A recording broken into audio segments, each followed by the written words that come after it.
En direct et soit on vous retrouve d'ici la fin du journal, soit vous en saurez plus dans notre prochaine édition à 22h30. 6 comprimés vendus chaque seconde dans le monde depuis 15 ans. Le Viagra est le médicament contre l'impuissance, c'est en tout cas le plus connu.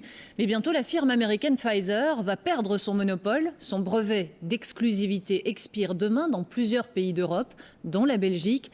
Le champ est libre pour les médicaments génériques et cela dans un marché déjà très concurrentiel. Explication Anne Lombarde.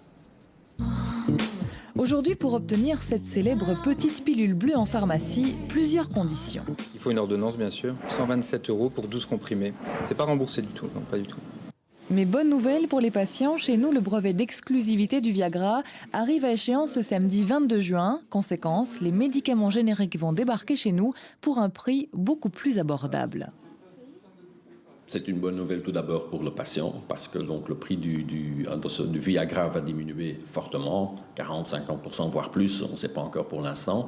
Donc c'est une bonne nouvelle pour le patient parce que ce produit-là sera davantage accessible, même s'il reste sur prescription. Mais que l'on ne s'y trompe pas, si le Viagra a rapporté énormément d'argent à la société américaine Pfizer, il a déjà des concurrents.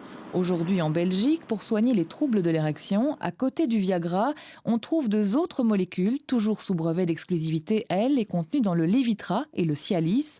Chez nous, c'est d'ailleurs le Cialis qui a le plus de succès, avec 51% du marché et un chiffre d'affaires de plus de 16 millions d'euros. Le Viagra, lui, ne représente que 30% des ventes pour un chiffre d'affaires de 8,5 millions d'euros. Et aujourd'hui, c'est uniquement ce morceau du gâteau qui est accessible au générique. Il s'agit d'un marché qui actuellement vaut un petit 8 millions. Avec la concurrence générique, on peut supposer que ce marché facilement, il va être réduit, ou la valeur va être réduite à la moitié, s'il y a peut-être encore moins. Et donc ce marché-là, peut-être de 4 millions, il faudra encore le partager entre toutes les sociétés génériques. Donc tout est relatif dans ce contexte-ci. Relatif, mais dans ce marché très concurrentiel et après 15 ans de monopole, le géant pharmaceutique américain réagit et lance son générique. Le Viagra reste disponible aux patients qui sont bien traités, qui se sentent bien avec ce produit-là. Et les patients qui cherchent un produit meilleur marché peuvent se diriger vers notre propre générique.